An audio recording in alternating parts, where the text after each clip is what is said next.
Well, welcome back to Faith Fruits and our little series asking the question, are the shepherds for sale? I've said that I was going to pick up on three examples of where Christians, where evangelicals have been accused of selling out the truth to buy into a left-wing agenda. And the three examples that I've picked up on and we're looking at are, first of all, the question about have we compromised, have we sold out on abortion, on right to life? And then secondly, last time we looked at the question, are we selling out, are we compromising because we complied with COVID regulations? You can go back and watch those videos. Um, Today we're going to be talking about immigration and the concept of a Christian nation. I'm probably going to add a fourth one in, a further fourth video, where we look at the question of men and women in ministry, eldership and preaching, and that discussion, that dispute, as it goes on in the church, partly because there's been some recent debate around it. There's always debate about this particular one, and I'll be referring to an article and a podcast from the Evangelical Times. Just fair to say that any of these things that we're dealing with, I have also covered on Faith Roots, faithroot.com. You'll find them on the blog there, so you can go and read a bit more about what I'm saying about those particular things. Before we get into the meat of today's discussion, I want to actually deal with something which partly relates to the first video I did and some of the discussion and debate that there's been around that, not specifically with that video, but with the wider debate that I've personally been involved in. And also because I think it touches in on the wider feeling, the kind of sort of zeitgeist, if you like, about what is going on.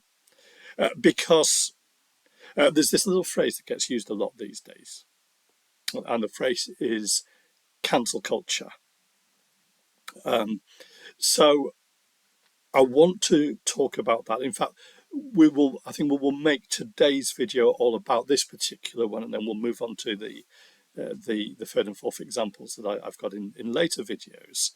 But I think it is just worth talking a little bit about this one, because I've been accused of engaging in cancel culture and seeking to censor others. So I'm just going to show something. I came off of Twitter, or X as it's now known. I'm a Twitter X, if you like. Earlier this year, I gave up on that platform for a number of reasons. Perhaps I'll talk about that sometime. So I don't tend to see what is going on there.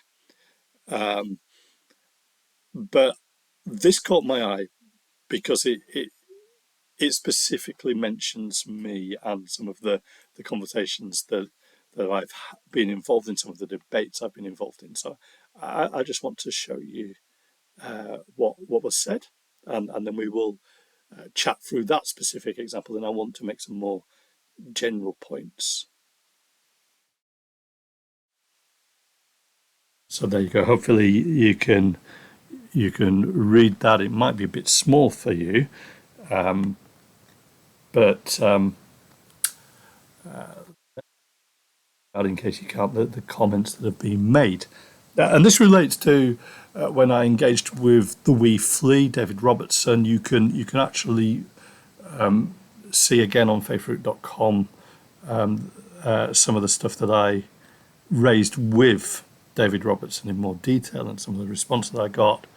But David Robertson put up a video, not a video, rather a podcast, where he talked about the Brephos and Keswick dispute, and he accused the convention, the Keswick Convention, of cowardice. He said that this was an example of where the church is backsliding, and he said, he raised the question, would the Keswick Convention have been on the side of the abolitionists or the slave traders back in the 1700s. And he, in effect, says the Keswick Convention would have sided with the slave traders against the abolitionists.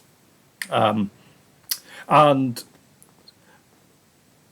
I challenged him on that, and I've written about it on the blog as well, because as with what we were seeing with Brett Force, with the public letter, the things I talked about a couple of weeks back, and I've said this here several times about that specific podcast episode, was that we were moving beyond disagreeing on the facts to making assertions and accusations about motives and character.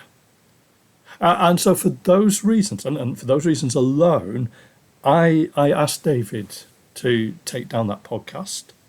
I suggested to him that it might be something he would want to re-record, but to stick to the facts and stick to the disagreement, if you like, rather than making those comments. Well, Dave Brennan is the head of Brefos, and so he is the guy who's been at the eye of the storm, if you like. He's the guy who's been making the weather, in fact, on Keswick.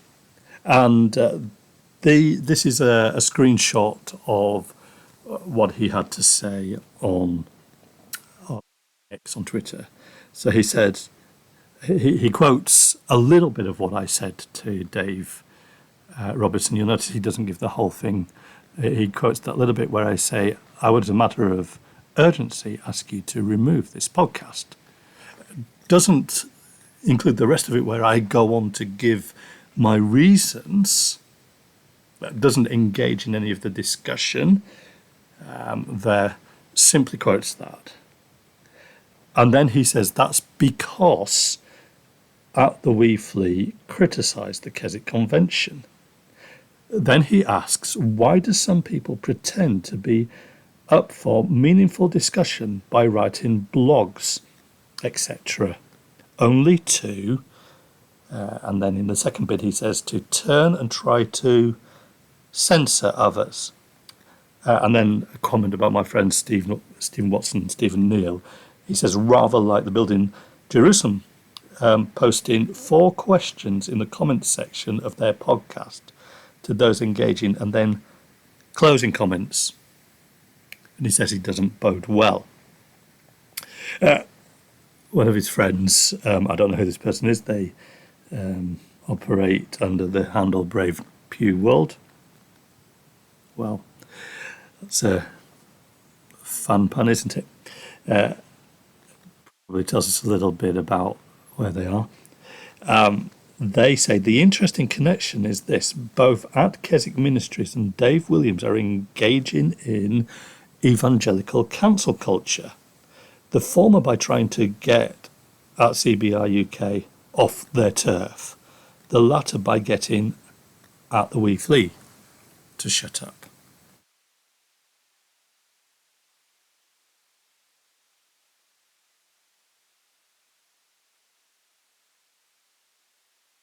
I'll just leave that there for you to just read through again for yourself.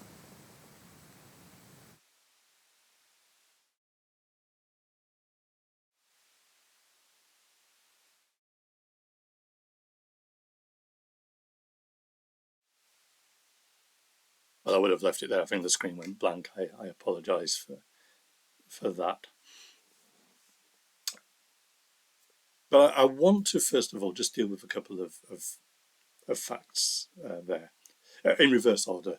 I'm not going to say much about Building Jerusalem. Steve Watson and Steve Neal are well capable of defending themselves, although I suspect they're probably not interested in doing so at this stage. I don't think they did their podcast to get into debate with these guys. They did it to help us reflect on some issues. But I think it's worth noting that what Dave claims there about them isn't the case. Steve Neal has a blog. He shared the podcast. It has a comment section. Uh, and it is Steve's choice to open comments. You do not have to on your blogs. You have the option of opening or closing them. I tend to keep my comment section closed just because, to be honest, I've not got the time, the headspace, the energy just to be effectively acting as an editor of a of or in fact these things can come effectively a moderator of a chat group. That's not what my blog is for. Steve, I know for a long time didn't have the comments open, I think for similar reasons, but he came off of all social media and did want to provide somewhere where people could interact, and so he opened his comments up again. Um, and you will see that I'm not sure what they mean by the 4 questions, because there's a lengthy thread of people commenting. They seem to be coming with the same line. It's almost like they've got the same briefing paper. I need to be careful now. That makes me sort of tread into the area where I start to presume things, doesn't it? But it does look like that, where they're just saying the same things, the same attack lines, and every time, if you look, Steve comes back and he he asks questions back and never gets a reply. And it's not that he's asked questions and then shut it down. If you look, he asks questions and there's a lengthy period of time, no responses, just other people saying the same things, not really engaging or interacting with him. I put some comments on there, no interaction back, just the same things getting repeated. And I'm sorry I made that sort of flippant comment about sharing the same briefing paper. I don't know if they did or didn't. Let's assume they didn't. They're just coming at it from the same angle. And then after a period of time, he closes the comments down. He doesn't have to keep them open forever. A lot of blogs, newspapers, etc., will at a certain point curtail the comments, because you can't just go on, as I said, moderating a chat room. It just distracts from where you're moving on and talking about other things. So the comments end. Worth noting, by the way, that in terms of David Robertson, he hasn't closed the comments on his own podcast, but I know that he chooses, he reviews and he chooses whether or not to publish comments. They have to go through the review process, and I know that he stopped after a bit. I know that things like pingbacks to my blog, which are available, but you can choose to allow or not allow, that he's not allowed them. That is his right. That is his permission, his freedom to do that if you like. Anyway, that's by the by. I'm sure if they wanted to, they could say more. But it's nonsense, really, isn't it? It's silliness.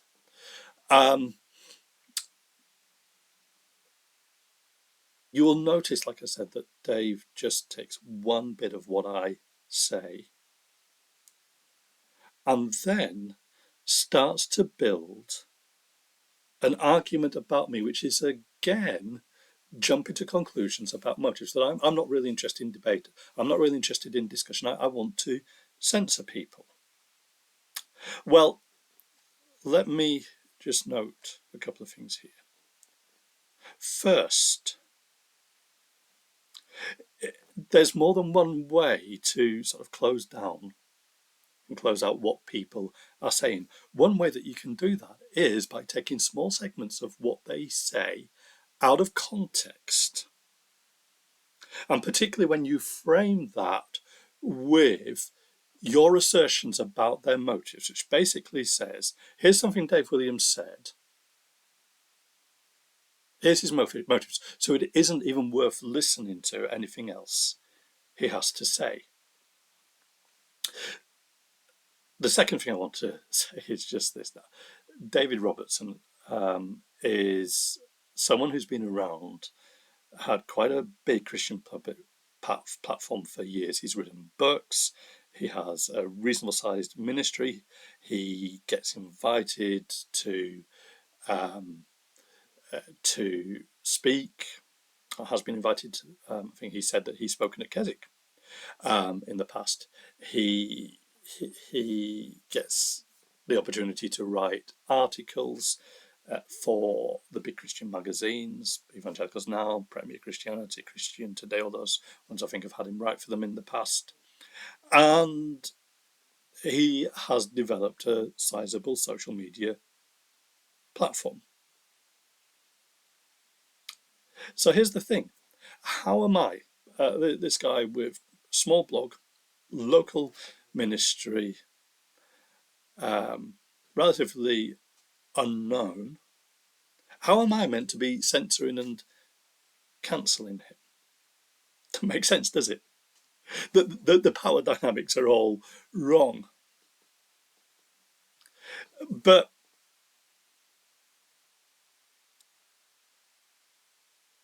at what point have I tried to cancel him? At what point have I tried to censor him? And that's the thing. These words are thrown about, these phrases, all very emotively. But what do they actually mean? First of all, I want to be clear about what censoring is not. Censoring is not when you ask someone to stop saying things because they are untrue or unhelpful, for two reasons. First, because if I ask them, I have no control. It is their choice whether or not to keep on saying them. Secondly, I am not trying to stop them from exercising their free speech. I am encouraging them to exercise godliness in what they say and what they don't say. And I particularly say that when I'm saying that as a Christian. Out of this is not a new thing. I think I had a spat a few years ago because when I was still on Twitter, and a few of us actually raised concerns and questions about another article. I think might have, it was by the Wee Flea, and we said it wasn't a great article, and it probably shouldn't have been published. Oh, you're trying to cancel me? No, we're just suggesting that a Christian magazine should exercise better editorial care. It's not censorship, it's not cancelling, it's just the basic rules of editing. That when we try to engage, when we write, when we speak, we want to make sure that we communicate the right things. And that might mean that there are times that we say things, we write things down, and we think, shouldn't have said that. So we take them out. So I will write an article and I'll look back and I'll say, that might be how I felt at the moment, but is that helpful to say it? It's a bit hard. I've not got the editing skills on YouTube and video. And so, like I said, I felt I overstepped in my presumptions earlier. So what I very quickly did was I corrected the record and said, no, that's not fair, just as you would in a live conversation.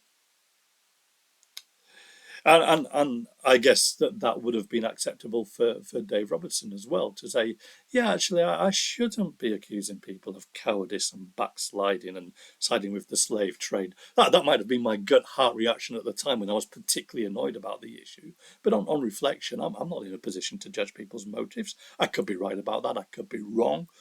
But it isn't really for me to say. And he could have said, can't go back and really redo the podcast, haven't got time, sort of other good stuff in the podcast, and maybe it's helpful for people to know my emotional reaction. But I acknowledge that wasn't fair. Those are all options open to him. So I want to be very clear. Censorship and cancel culture are not about responsible editing. They're not about people challenging you and asking you not to say things. And here is the challenge.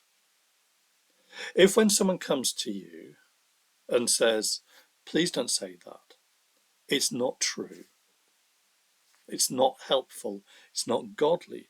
If your reaction is to immediately go, whoa, you're censoring me, whoa, you're cancelling me, why is that?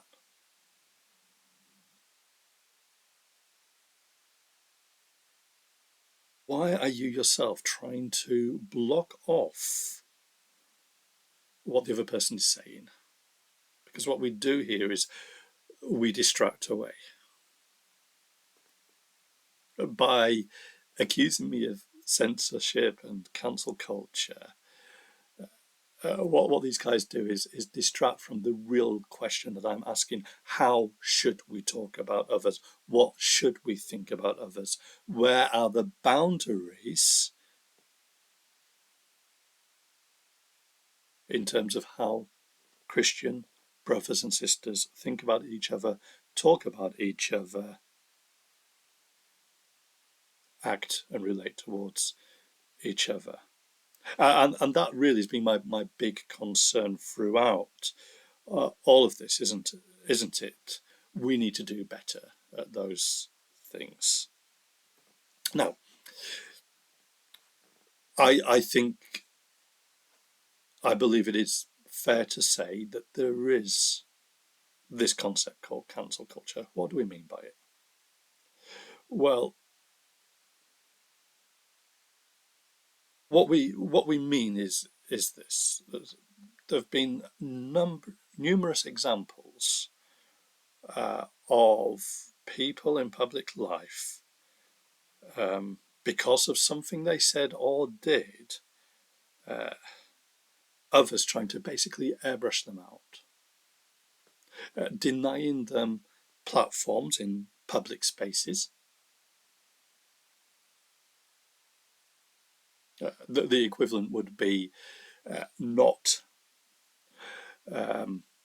asking somebody to take a particular podcast down or correct the record on something, or for a specific article not to be published. The equivalent would be demanding that their whole blog platform is removed, insisting that no Christian magazine should ever allow them to write for them. Again, those kinds of things. That would be a closer equivalent. So and those kinds of attempts have been made, and you see it with a number of prominent people outside of the church, actually, where effectively the message is, if that person tries to speak on any subject, they shouldn't be allowed to, because they've got unacceptable views or they've got done unacceptable things elsewhere. And the problem with that, now the first thing to say is this: that even still, it should be the right of private individuals and private bodies to choose who they want to speak, who they want to write, etc. That should be their freedom as well. But the problem comes when effectively you have a mob that try to silence and cancel out and make that person invisible everywhere. That's your cancel culture. And the problem with it, there's a number of problems with it. First, that sense of trying to make people invisible and their voices silent just because you don't like one thing about them, or one thing they've said, or one thing they've done. That's horrendously unhealthy. Secondly, because cancel culture, I believe it arises out of a culture where there is no atonement. Because what you will often see is that the reason that somebody is cancelled is because they did something wrong, whether it was what they said or what they did.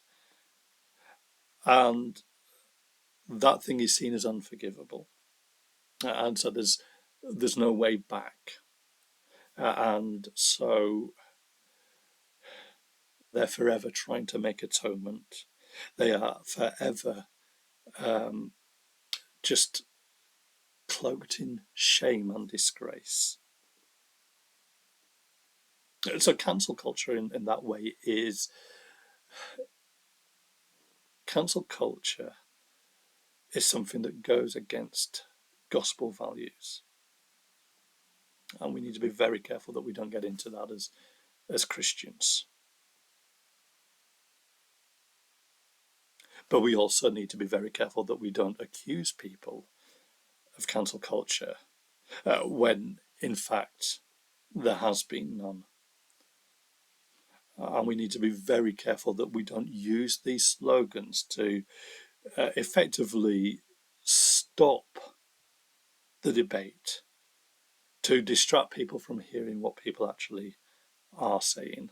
Now, I'm, I did say to David Robertson that your podcast was wrong and you overstepped the mark there. Please, will you take it down? He's not going to. That's his choice.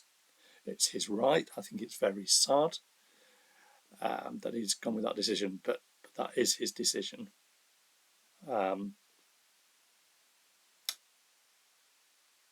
I don't think that because of that, people should no platform him.